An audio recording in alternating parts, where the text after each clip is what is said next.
காவல் ஆணையரகத்திற்கு உட்பட்ட செங்குன்றம் காவல் மாவட்டத்தில் பெண்களுக்கு எதிரான குற்ற வழக்குகள் அனைத்தும் அம்பத்தூர் அனைத்து மகளிர் காவல் நிலையத்தில் பதிவு செய்யப்பட்டு விசாரணை நடைபெற்று வந்தன.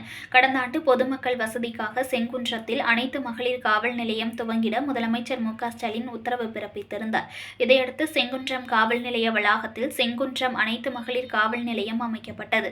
இதனை அமைச்சர் நாசர் ரிப்பன் வெட்டி திறந்து வைத்தார். தொடர்ந்து அமைச்சர் நாசர், ஆவடி மாநகர காவல் ஆணையர் சங்கர், கூடுதல் ஆணையாளர் பவானீஸ்வரி, மாவட்ட ஆட்சியர் பிரதாப், சட்டமன்ற உறுப்பினர்கள் மாதவரம் சுதர்சனம், பொன்னேரி சந்திரசேகர், துணை ஆணையாளர் பாலகிருஷ்ணன் ஆகியோர் குத்துவிளக்கு ஏற்றி செங்குன்றம் அனைத்து மகளிர் காவல் நிலைய செயல்பாடுகளை தொடங்கி வைத்தார். செங்குன்றம், சோழவரம், மீஞ்சூர் காவல் எல்லைக்குட்பட்ட பகுதிகளில் பெண்களுக்கு எதிராக நடைபெறும் குற்ற வழக்குகள் செங்குன்றம் அனைத்து மகளிர் காவல் நிலையத்தில் விசாரணை மேற்கொள்ளப்படும் என தெரிவிக்கப்பட்டுள்ளது.